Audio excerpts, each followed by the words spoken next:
তাও তো পড়ে না, পড়ছেন? সবাই কিন্তু নামাজটা পড়েন নাই। মাশাআল্লাহ। এখন পাশে যারা ইমাম সাহেবরা আজকে বলছে যে হুজুর ঠিক করছে, তাড়াতাড়ি একটু বেশি করে বলেন। যারা নামাজটা পড়লেন না, জীবনের সময় খুব বেশি না অল্প? জোরে কর, খুব বেশি না অল্প? যুবকরা একজনও বলতেছে না যে জীবনের সময়টা অল্প। কি বলে, আজকে মাত্র চুলটা স্টাইল করে খাইতে আসলাম, কত রকমের পান টান সব রয়ে গেছে, চিন্তা করছি মাত্র R15 একটা কিনবো। এখনই আপনি বলেন জীবনের সময় অল্প। এই জীবনের সময় বড় অল্প। প্রত্যেকটা মানুষ চক্ষুটা বন্ধ করে একবার করে চিন্তা করে দেখেন, আল্লাহ পাক মাঝে মাঝেই আপনাকে একেবারে মৃত্যুর পথে নিয়ে গেছেন, ওইখান থেকে আল্লাহ ফিরে আসছেন, ঠিক না বলে? এরকম ঘটনা প্রত্যেকের জীবনে আছে না? আল্লাহ রাব্বুল আলামিন বোঝায় দিলেন, ইন্না হায়াতাকা ক্বাদ তাসুলু কামিসলিশ শামস। সূর্যটা যেভাবে চলতে চলতে ডুবে যাবে, জীবন সূর্যটা ডুবে যাবে, তার সামনে গিয়ে হাজিরা দেওয়া লাগবে তিনি কি? এবার দ্বিতীয় আয়াতে চলে, ইন্নাল ইনসানা লাফি খুসর। নিশ্চয়ই সব মানুষ ক্ষতির ভিতরে। আওয়াজ করে বলেন কিসের ভিতরে? আরো জোরে বলেন কিসের ভিতরে? সব মানুষ ক্ষতির ভিতরে। আপনি মনে মনে চিন্তা করেন, হুজুর কি বলে? আজকেও দুপুরে গরম গরম ভাত খেলাম, ক্ষতি পান করে। ক্ষতির ভিতরে কিভাবে আছেন চিন্তা করেন। আল্লাহর হাবিব বলেন, হাত্তা তুত্তাখাযাল মাসাজিদু তুরুকাত। মসজিদ বাড়বে, কিন্তু এমন অবস্থা হবে মসজিদের পাশ দিয়ে হেঁটে হেঁটে চলে যাবে, মাগার নামাজ পড়ার জন্য মুসলমানের সন্তানদেরকে পাওয়া যাবে না। আরো আসতে বলেন, জোরে বলেন। এবার যদি আমি প্রশ্ন করি, সালাতুল আসরের সময় মুসল্লি কম ছিল না বেশি? একজনে বেশি বলছে, বাকিরা সবাই কম বলছে। মাগরিবের সময় কি বেশি হবে না কম হবে? যারা বেশি বলছে এরা এই এলাকার ভালোবাসে। আসলে কি মাগরিবের নামাজের লোকজন বেশি হবে? এরকম মসজিদও আছে, ইমাম সাহেব আর মুয়াজ্জিন সাহেব আরেকজনকে খুঁজতে থাকে যে হুজুর আর একটা লোক দেখে আসে কি। এরপরে একজনকে যখন পাইছে, আজান আসে নামাজটা পড়ে, ইমাম সাহেব ডাক দিচ্ছে, না হুজুর একটু প্যান্টটা খারাপ আছে। ইমাম সাহেবের তো মাসালা জানা আছে, বলছে প্যান্ট খারাপ থাকলে অসুবিধা নেই, একটু পানি ছিটা দিয়ে নেন, তারপরে নামাজে আসে। পরে বলতেছে, না হুজুর ওই পানি ছিটা দিলে লাভ হবে না, মনটা ঠিক নেই, মনটা খুব ঝামেলা, আজকে নামাজ পড়বার নয়, আরেকদিন নামাজ পড়বো, দোয়া করেন আপনারা, নামাজ পড়বো। ইমাম সাহেব বলছে, আজকে ভাত খাইছে? হ্যাঁ ভাত খাইছে আলহামদুলিল্লাহ। ওই জায়গায় কি ইমাম সাহেবের দোয়া লাগছে? না, ওই জায়গায় ইমাম সাহেবের দোয়া লাগে নাই, তবে দোয়া করেন, নামাজ ধরবো খুব শীঘ্রই। ইমাম সাহেব তারপরে চাপাচাপি করতেছে, বাজার একটু আসেন, 3টা লোক হইলে আমাদের জামাতটা পূর্ণ হয়, 3টা লোক অন্তত হই, আমি ইমাম সাহেব আর সাথে মুয়াজ্জিন সাহেব, আপনি একলা হইলে 3 জন হই, আসেন একটু নামাজটা পড়ব। পরে সাথে সাথে ওই যুবক জবাব দেয়, আরে তো আপনার হুজুররাই ভালো না, এই জন্য নামাজ পড়ি। এরকম মুসল্লি আছে না? আল্লাহ নবী বলে গেলেন, এমন সময় হবে এই পৃথিবীর কিয়ামতের সময় গণে আসবে, যেই সময়ের ভিতরে লক্ষ্য করবে মসজিদ বেড়ে যাবে, মুসল্লি কমে যাবে। আল্লাহ নবী বলেন, ক্ষতির ভিতরে আছো কেমনে বুঝবা?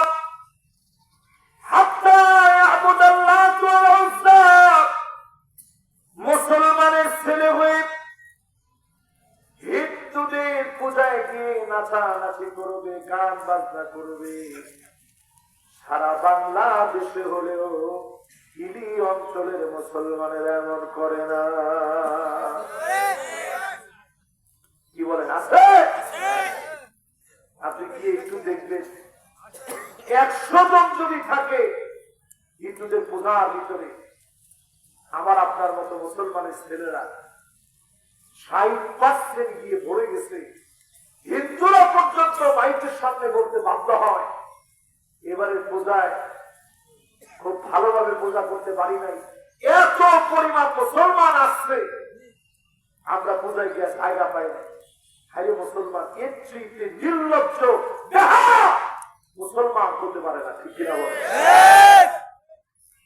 আজকে যারা ইসকনের যে লোকটা সারাটা দিন তার কাজ ছিল মুসলমানদের বিরোধিতা করা, ওই লোকটারে অ্যারেস্ট করে যখন একটু থেরাপি শুরু হয়েছে, এখন দেখবেন যারা এতদিন আফসোস নিয়ে ব্যস্ত ছিল, ওই আফসোস করা ব্যক্তিগুলা ইসকনের ওই লোকের ছবি দিয়ে তারা আফসোস আর আফসোস করতেছে, ঠিক কিনা বলে?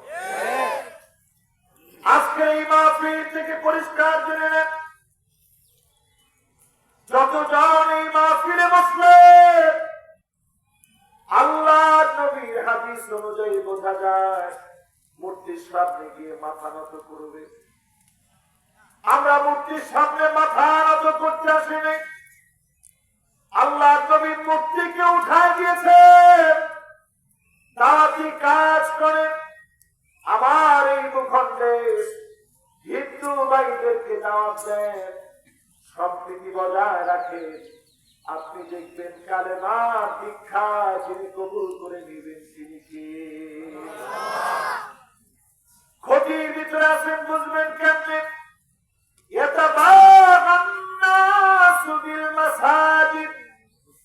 মসজিদের ভিতরে হট্টগোল শুরু হবে, ক্ষমতার দ্বন্দ্ব শুরু হবে, আমি নেতা হব, সভাপতি হব, এমন প্রতিযোগিতা মসজিদে শুরু হয়ে যাবে। সারা বাংলাদেশে হলেও হিলি অঞ্চলে একেবারেই না। ক্ষতির ভিতরে যে আছেন বুঝতেছেন? ক্ষতির ভিতরে আছেন বুঝবেন কেমনে? এমন সময় আসবে একটা সাফাদুফিত তরিক তাসাফুদাল হামিদ, আস্তাবিদ, কুকুর যেইভাবে কোন লজ্জা পায় না, গাধা যেইভাবে কোন লজ্জা পায় না, চতুষ্পদ জন্তু যেইভাবে কোন লজ্জা পায় না, এইভাবে করে লজ্জা উঠে যাবে। লজ্জা বলতে কিছু থাকবে না, লজ্জা মানুষের চোখ থেকে উঠে যাবে। ছেলে মেয়ে হাত ধরে হাঁটবে, নির্লজ্জ বেহায়াপনা চারদিকে ছড়ায় করবে, ঠিক কিনা বলে?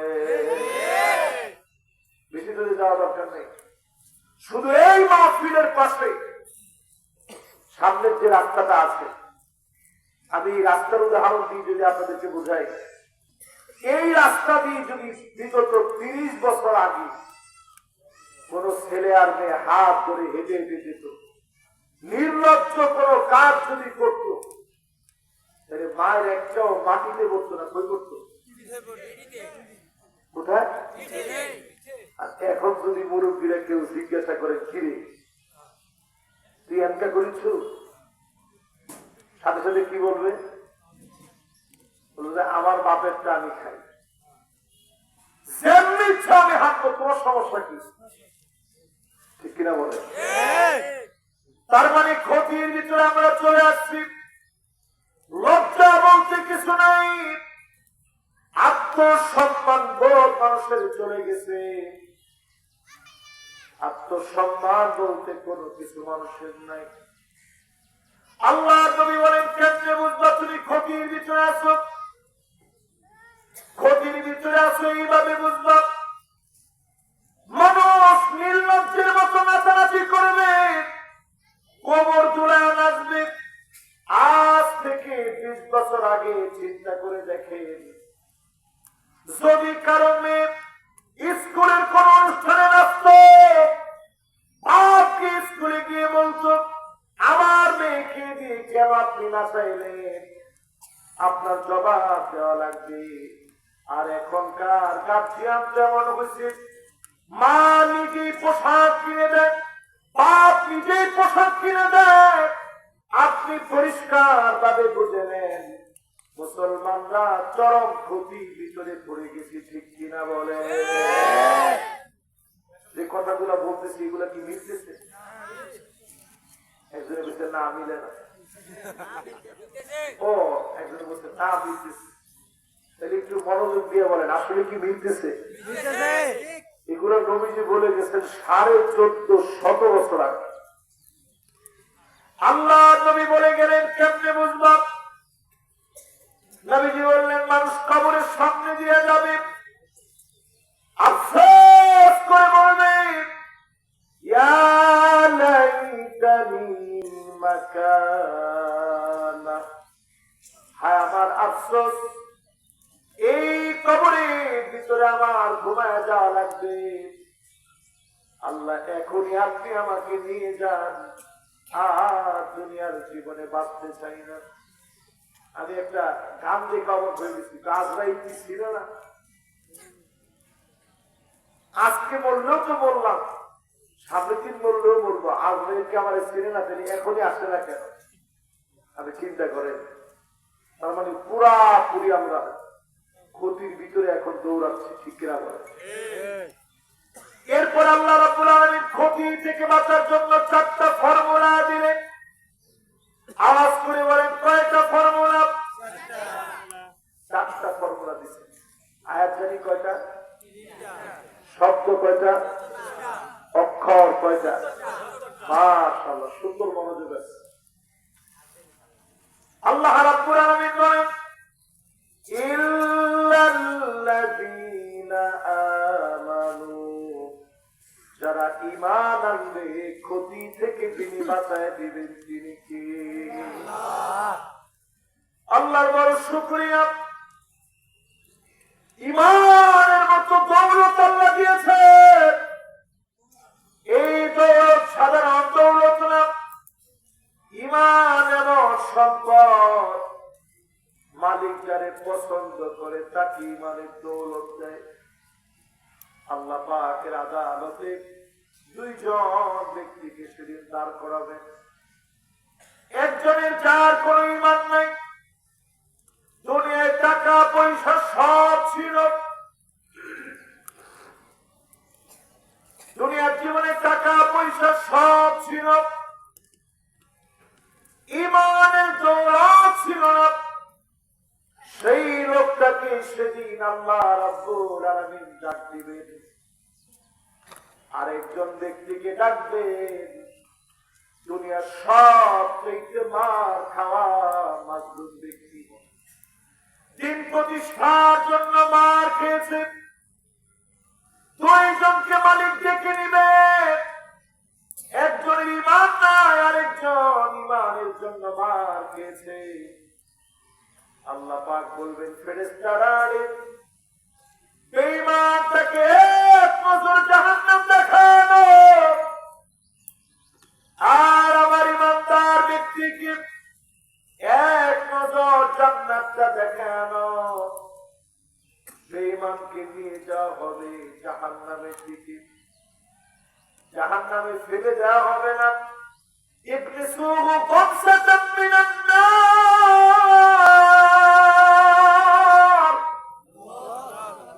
জাহান্নাম দিয়ে সেকা দেওয়া হবে। এক মুহূর্তের জন্য মালিক সেদিন নিয়ে যাবে, ফেরেশতারা সেদিন নিয়ে যাবে।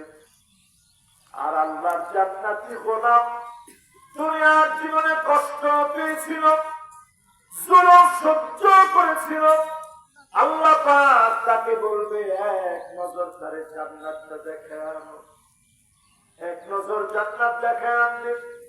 2 জনকে পাশাপাশি দাঁড় করাবে, একজন দুনিয়ার সুখী, আরেকজন দুনিয়ার সবচেয়ে মাজলুম।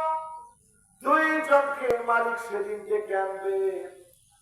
আল্লাহ সবচেয়ে সুখী ব্যক্তিকে ডাক দিয়ে বলবে দুনিয়ার জীবনে টাকা পয়সার অভাব ছিল না, অনেক সুখ করেছিলি, শান্তি করেছিলি, আজ আমার কাছে আছে দুনিয়ার একদিনের সুখের গল্প বলতো দেখি কোন দিনটা তোর মনে আছে?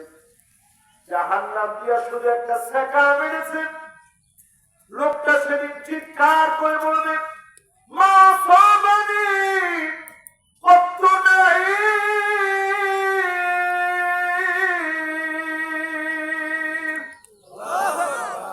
আমার আল্লাহ কি বলে, দুনিয়ার জীবনে সুখ পাইলাম কই, এক মুহূর্ত শুধু জাহান্নামের একটা সেকা খেয়ে লোকটা বলবে দুনিয়ার জীবনে কোন সুখ আমি দেখি নাই।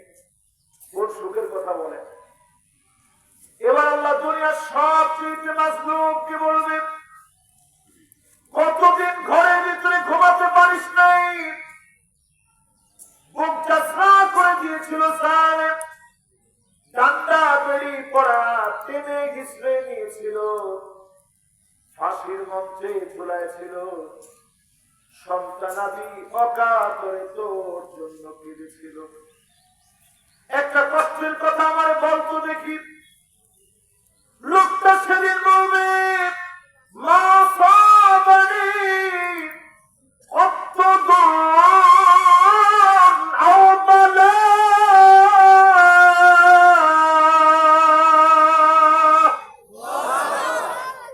আল্লাহ কি বলে, দুনিয়াতে কোনোদিন কোনো কষ্ট করছি, কষ্ট ছিলাম, দুঃখ দেখছি, এটা আমার মনেই নেই। জোরে করে আল্লাহু আকবার। তাহলে ক্ষতি থেকে বাঁচতে ইমানের পরীক্ষায় উত্তীর্ণ হওয়া লাগবে। জোরে করে আল্লাহু আকবার। 2 নাম্বার আমল করা লাগবে, যেই নবীর জীবনে কোনো গুনাহ নেই, সমস্ত নবীরা মাসুম, এরপরও আমার নবী নামাজ পড়তে পড়তে পা দুইটা ফুলায় ফেলতে, হাত্তা তুরিমাত কদামা, দুইটা পা ফুলে যেত, সকালবেলায় পা গুলা ফেটে পানি বের হতো। এত পরিমাণ কষ্ট আমার নবী নামাজে দাঁড়ায় করছে। শুধু আল্লাহ রাব্বুল আলামিনের জন্য আমলে সালেহ করেছেন, ইল্লাল্লাযীনা আমানু ওয়া আমিলুস সালিহাত, নেক কাজ করে আমলে সালেহ করে একটা বার যদি হিসাব করে আমল আল্লাহ পাক অনেক করতে বলে নাই। আইয়ুকুম আহসানু আমালা, কার আমল কত সুন্দর হয়েছে, যথাযথভাবে যদি অল্প আমলও করে তিনি নাজাত দিয়ে দিবেন, তিনি কে? এবার আপনাদেরকে আমি প্রশ্ন করি, নাজাত কি আমরা পেতে চাই? তাহলে 1 নাম্বার লাগবে, ইমানের জন্য পরীক্ষা আসলেও, জেল জুলুম নির্যাতন নিপীড়ন আসলেও ইমানের পথ ছাড়বো না। ঠিক কিনা বলে? 2 নাম্বারে আল্লাহ পাক স্মরণ করাই দিলেন আমলে সালেহ লাগবে। আপনি যদি ঈদের নামাজের আগে আযান দেন, ঈদের নামাজের কি দিলেন? আযান আছে? আপনি মনে করলেন যে হুজুরা বললেই হলো, ঈদের নামাজের আগে বিরাট করে আযান দিল, এরপরে মুয়াজ্জিন সাহেব ইকামত দিবে, এরপরে ঈদের নামাজ পড়ব। এই কাজ করলে পিঠে চামড়া থাকবে কেন? সবাই মিলে বলবে যে ধর হুজুর কি বলে, এর মধ্যে কোনো আযান নাই তো, ইকামত নাই, আযান ইকামত ছাড়া ঈদের নামাজ পড়া যায়। এই ফতোয়াটা আপনি দিতে পারলেন, কিন্তু অনেক আমলের ক্ষেত্রে আপনি দেখবেন আমার পিসা হুজুর বলছে এই জন্য আমি করি, পিসা হুজুরের কথা আপনি আমল করবেন না। আল্লাহ নবী যেইভাবে বলছে সেইভাবে আমলগুলো সাজান করে, যিনি আপনাকে অবশ্যই অল্প আমলে নাজাত দিয়ে দিবেন, তিনি কি? এখন বাকি আছে 2টা বিষয়। কয়টা বিষয়?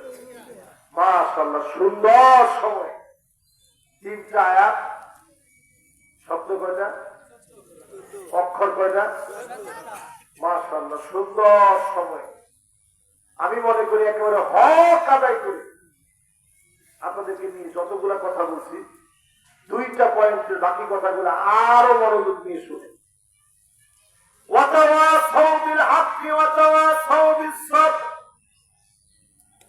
ক্ষতি থেকে বাঁচার জন্য ঈমান লাগবে, আমলে সালেহ লাগবে, আরো 2টা বিষয় লাগবে।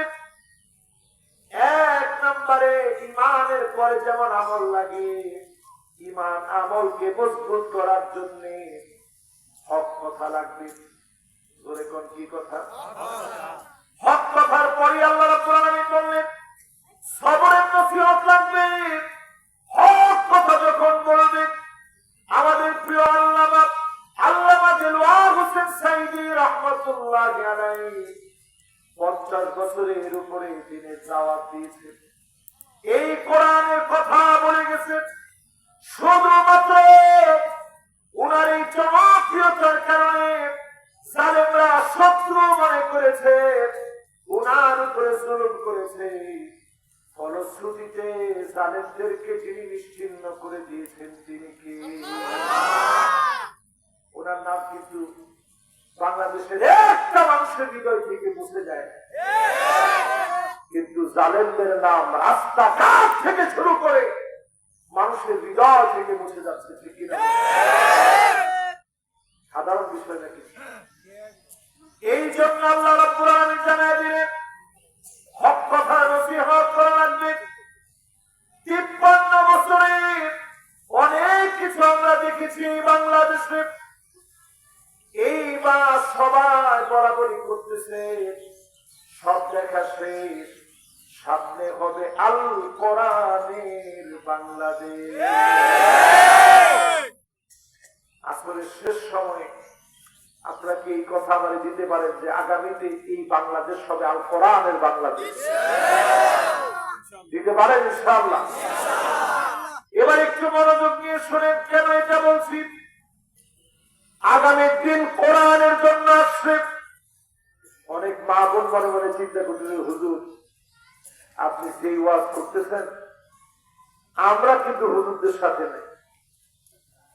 আচ্ছা বলেন তো দেখি, মা বোনরা যুদ্ধ করবে, মা বোনরা চেষ্টা করবে, ইঞ্জিনিয়ার হবে, ডাক্তার হবে, সব হবে, ইসলাম কি বাধা দেয়? কিন্তু আপনি মেকআপ করে কি স্কুলে যাবে আপনার ছোট্ট বাচ্চা, আপনি 3 ঘন্টা আগে থেকে মেকআপ করতেছেন, বাচ্চারা আপনি নিয়ে যাবেন, মেকআপ টেকআপ করে সেজে গুজে বের হয়েছেন, ইসলাম কি এটা সমর্থন করে? গুরু প্রাক ইসলাম সমর্থন করে? পর পুরুষের সাথে কথা বলা সমর্থন করে? নারীরা গিয়ে অযথা বাজার মার্কেটে ঘন্টার পর ঘন্টা কাটানো ইসলাম সমর্থন করে? এই জন্য যতজন আজকের মাহফিলে বসলেন,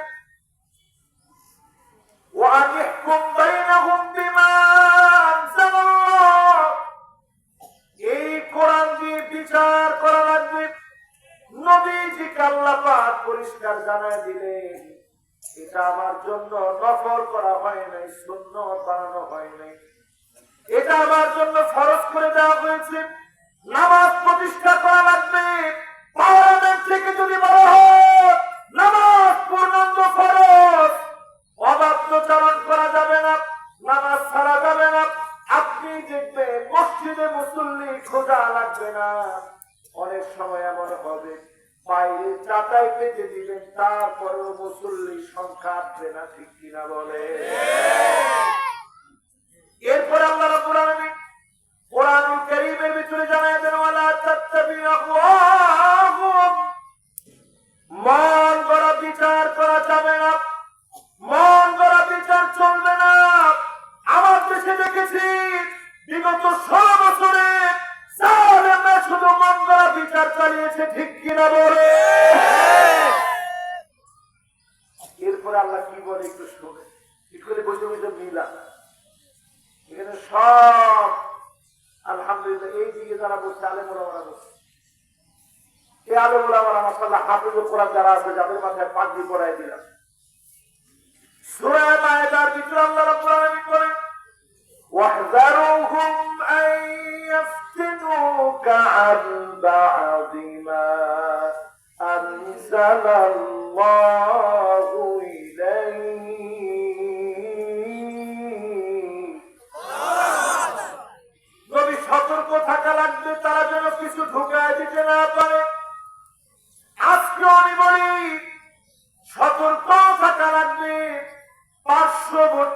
দেশগুলা থেকে আমার দেশে শান্তি নষ্ট করার জন্য যেন কিছু ঢুকায় দিতে না পারে, ঠিক কিনা বলে। এরপর আল্লাহ রাব্বুল আলামিন বলেন فَإِن تَوَلَّوْا فَاعْلَمْ أَنَّمَا يُرِيدُ اللَّهُ أَن يُصِيبَهُم بِبَعْضِ ذُنُوبِهِمْ। এত কিছুর পরে ঘাটচারামি যদি করে, আমার প্রিয় হিলিবাসী আপনারা ঘাটচারামিকে কি বলেন? ঘাটচারা। এরকম ঘাটচারা আছে না? আল্লাহ তো ডাইরেক্ট ঘাটচারা বলেন, আল্লাহ বলছে ফাইন চাওয়াল্লাহ, চাওয়া দিলেই যারা মুখ ফিরে আনে। এরকম যারা মুখ ফিরে নেয় এরা আসলে কি কথা বলে? এরা কি যারা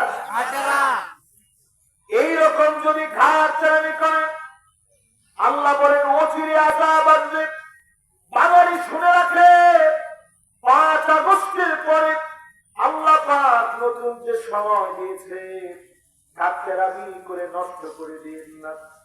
মাহফিল আজকে বসে লিখে রাখে, চার টুপি কেমন, জুব্বা কেমন, পাঞ্জাবি কেমন পরে, এইগুলা নিয়ে মারামারি কাটাকাটি যদি করেন, আবার জানেন কান্দের উপরে বসবে, 50 বছরেও মাঠ থেকে বাঁচবেন না, ঠিক কিনা বলে। আল্লাহ নিজের কোরআন দিয়ে বুঝে দিচ্ছে, আর না বুঝতে কেমনে বুঝাবো না। এরপর আল্লাহ রাব্বুল আলামিন বলেন, বিশ্বাস করেন দরদ থেকে বলতেছি, এত বড় একটা সুযোগ পাওয়ার পরে আমরা এখনো ইসলামের জন্য কিছু করতে পারতেছি, বড় দুঃখ লাগে।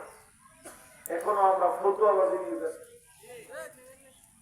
এরপরে আল্লাহ রাব্বুল আলামিন বলেন, কোরআনুল কারীম সাক্ষী, ওয়া ইন্না কাসীরান মিনান নাসি লাফাসিকুন।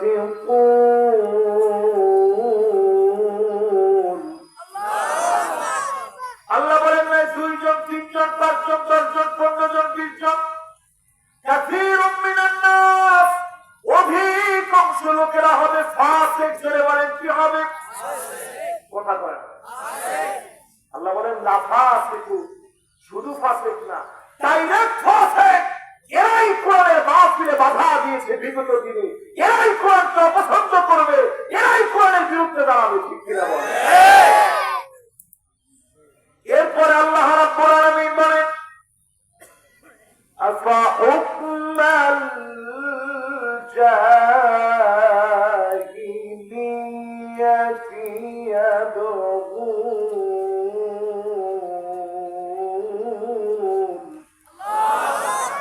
নবী, এত কিছুর পরেও লোকেরা কি জাহেলদের দিকে যাবে? এখনো আপনি দেখেন বাংলাদেশে 1 লাখ টাকা দিবে বলে আমার দেশের সরল সহজ মানুষকে গাড়িতে করে ঢাকা শহরে নিয়ে বিশৃঙ্খলা সৃষ্টি করার চেষ্টা যারা করছে, এদেরকে যারা সমর্থন দেয়, সবগুলো জাহালিয়াতের দিকে এখনো দৌড়াচ্ছে, ঠিক কিনা বলে। আমি আরেকটু আপনাদেরকে বুঝাই দিই, এখনো যারা বলে 5ই মেতে হুজুরদেরকে আসলে মানে না, এগুলো সব জাহিলিয়াতের দিকে আছে। এখনো যেগুলো বলে জয় বাংলা বলতে বলতে মরবো, তোর মৃত্যু জয় বাংলা বলতে বলতে হবে, কালেমা জবাব দিয়ে আসবে না, ঠিক কিনা বলে। আপনি কি জয় বাংলা বলতে বলতে মরবেন? কি বলে মরবো?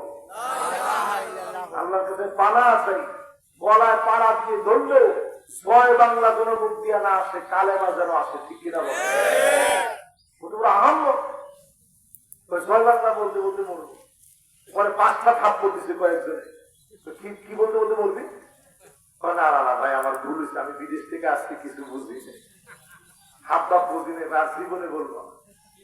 এই জন্য যতজন এখানে বসছেন, রাজনীতির ধর্ম বানায় নিয়ে না। আমার ধর্মের নাম কি? রাজনীতি যারা ধর্ম হয়, যাদের ধর্ম রাজনীতি, তারা বলবে জয় বাংলা বলতে বলতে বলবো, আসো খেলা হবে। কবরে দিয়ে দেখো তোমার সাথে খেলা শুরু হয়ে যাবে, ঠিক কিনা বল? যতজন এই মাহফিলে আসলেন, এরপরে আল্লাহ রাব্বুল আলামিন জানায় দিলেন, ওয়ামান আহসানু মিনাল্লাহি হুকমা, আল্লাহর হুকুমের চাইতে সুন্দরতম আর কোন হুকুম হতে পারে না। চিল্লায় বলেন আল্লাহু আকবার। এই হুকুমের কিতাব কোনটা? আমাদের বাংলাদেশে একটা সংবিধান আছে, হাস্যকর। আরে কথা কয় না, কি কর? কেন হাস্যকর? বিসমিল্লাহ দিয়ে সংবিধান শুরু করা হয়েছে, কিন্তু বিসমিল্লাহটা ভুল লেখা। বাংলায় লেখা বিসমিল্লাহির রহমানির রহিম, সহি না ভুল? এই যে আপনারা আমার সামনে বসছেন, আমি যদি বক্তব্য দেওয়ার সময় বলি, আপনারা যদি নাও পাবেন, আপনি যদি খালি শুনতে থাকেন যে হুজুর কি বলছে, আমি যদি বলি বিসমিল্লাহির রহমানির রহিম, আপনারা এখানে যাওয়ার সময় বলেন দোষ কি হুজুর আনলো, বিসমিল্লাহ শুদ্ধ হয়নি তো, ঠিক কিনা বলে? আমাদের সংবিধানের মধ্যে এইভাবেই লেখা আছে, এটা সহি না ভুল? বিসমিল্লাহির রহমানির রহিম, পবিত্র কোরআনুল কারীমের আয়াত এটি। বিসমিল্লাহ যদি বরকত মনে করে আল্লাহর নামে শুরু করে পরম করুণাময় অসীম দয়ালু মালিকের সাহায্য কামনা করে, বিসমিল্লাহ যদি বলার মতো আপনি বলেন, লিখার মতো আপনি লিখেন, আমার দেশে এই কারণেও যিনি বরকত দিয়ে দিতে পারেন তিনি কে? আর আমরা তো বলবো আগামী দিনে কোন সংবিধান আমরা চাই না, আমরা সংবিধান চাই আল কোরআন, কি ঠিক কিনা? কোরআনের ভিতরে আয়াতগুলো আপনি পড়ে দেখেন, আয়াতের ভিতরে যে সমস্ত আহকাম গুলো দেওয়া আছে, এগুলো যদি আপনি সংবিধানের ভিতরে সাংবিধানিক সিস্টেমে আনেন, আপনি দেখবেন চুরি ডাকাতি সব শেষ হয়ে গেছে, ঠিক কিনা বলে? মদ থাকবে, সব শেষ হয়ে যাবে, কিছু থাকবে। এরপরে আছেন আল্লাহ রাব্বুল আলামিন বলেন, লিকাওমি ইউকিনুন, প্রবল বিশ্বাসী যারা হবে তারা কেবল কোরআনের দিকে আসবে। আজকেও যারা প্রবল বিশ্বাসী হবে তারাই কোরআনের মাহফিলে এসেছে। শেষ একটা ঘটনা বলি, মনোযোগ দিয়ে শোনেন। ইমানের পরীক্ষায় কেমন সবর লাগে, এই সবরের দাম কেমন। সাহাবীর নাম আব্দুল্লাহ, উহুদের প্রান্তে শহীদ হয়ে গেছে। চরচর করে শরীর থেকে রক্ত ঝরেছে, ক্ষত বিক্ষত করে ফেলেছে। আব্দুল্লাহকে আল্লাহ পাক নিচে ডেকে বলেছে, আব্দুল্লাহ তোমার কি মনে চায়, আল্লাহকে একটু বলো। আব্দুল্লাহ বলছে, আল্লাহ জীবন তো দিলেন মাত্র একটা, হাজারটা জীবন আল্লাহ আপনি আমাকে দেন, 1000 বার দুনিয়ায় যাব, কাফেরদের সামনে মুখটা পেতে দিব, দরজা আমি জিহাদ করব। এরপরে আল্লাহ আপনি আবার ডাক দিয়ে নিয়ে আসবেন, আবার পাঠা দিবেন, 1000 বার আসবো যাব, 1000টা জীবন দিয়ে দেন, 1000 বার আপনার রাহে জীবনটাকে বিলাই দেব। আল্লাহ বলছে, আব্দুল্লাহ সিদ্ধান্ত তো চূড়ান্ত হয়ে গেছে, এখন তো আর যাওয়ার কোন সুযোগ নেই, যাওয়ার তোর কোন সুযোগ নেই। আব্দুল্লাহ তুমি আমার কাছে অনেক দাম, তোমার সম্মান অনেক বেশি। রাসূলের কাছে আল্লাহ ওহী নাযিল করে জানাইলেন, আমি আব্দুল্লাহর সঙ্গে কথা বলছি, জোরে কোন আল্লাহ। আল্লাহ নবীর মন ভরে গেছে। আব্দুল্লাহ সন্তানের নাম ছিল জাবের। নবীজি জাবেরকে ডেকে আনলেন, জাবের তোমার আব্বার সঙ্গে স্বয়ং আল্লাহ কথা বলেছে, তুমি জানো তোমার আব্বা আল্লাহর কাছে কি চেয়েছে? 1000 বার তুমি আসবে, 1000 বার আল্লাহর রাহে জীবন বিলাই দেবে, তোমাদের জন্য কিছু করতে চাই, কি লাগবে তোমাদের বলো। যাদের বলতেছে নবীজি অনেক পাওনা তারা রেখে গেছে, পাওনা পরিশোধ করতে পারে নাই। আল্লাহ নবী বললেন যাবে ঘরের মধ্যে যাও, চা নিয়ে আসো, সামান্য কয়টা খেজুর নিয়ে আসলেন। আল্লাহ নবী বললেন পাওনাদারদেরকে ডাকো, একজন একজন করে নবী বিসমিল্লাহ বলে ওজন করা শুরু করলেন। একজন একজন করে সব পাওনাদারদের পাওনা পরিশোধ করে দিলে। খেজুরে পুরো রয়ে গেছে। নবীজি বললেন যাবে যাও, ঘরের মধ্যে খেজুর গুলা নিয়ে লিখে দাও। ধরে করে আল্লাহ। প্রিয় ভাইয়েরা আমার, জীবন আল্লাহ একটা দিছে, সময় খুব অল্প। এই অল্প সময়ে জীবনটাকে কাজে লাগা। মাটির ভিতরে শোয়ার আগে, লাশ হওয়ার আগে, যেদিন আপনি লাশ হয়ে যাবেন,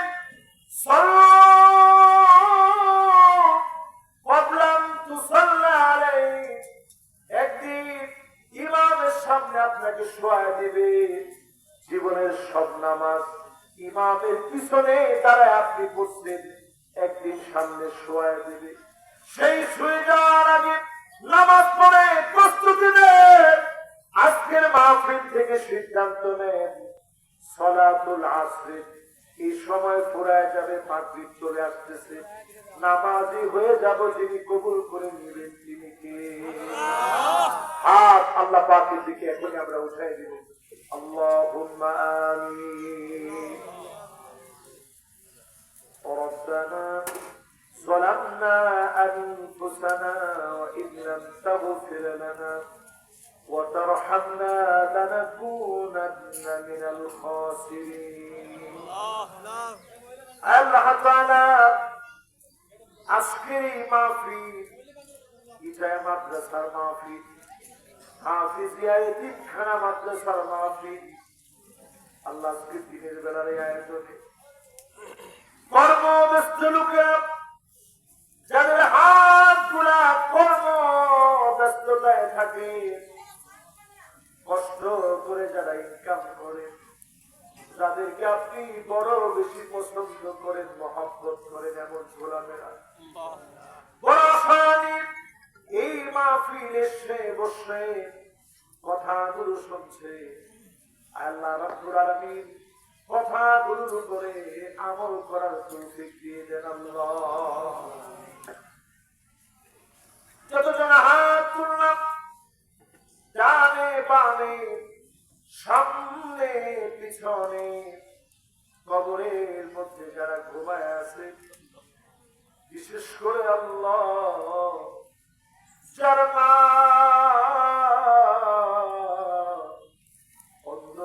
অন্ধকার কবরে ঘুমায় আছে, যার বাপ অন্ধকার কবরে ঘুমায় আছে, আয় আল্লাহ মা বাবার কবরটাকে জান্নাতের টুকরা বাগান বানাও। আয় আল্লাহ তাআলা এই মাহফিলে আমার মাসুদ ভাই সহ, তার ছোট ভাই মুবাশশির ভাই সহ যতজন কষ্ট করলো, শ্রম দিল, মেধা দিল, মুবাশশির তার সন্তানের জন্য দোয়া চেয়েছে, অসুস্থ আছে, আল্লাহ আপনি শিফায়ে কামিল আদিল আজিল নসিব করে দেন আল্লাহ। দোয়া চেয়েছে আল মুনতাসির মাহমুদ 4000 টাকা দিয়েছে, রব্বুল আলামিন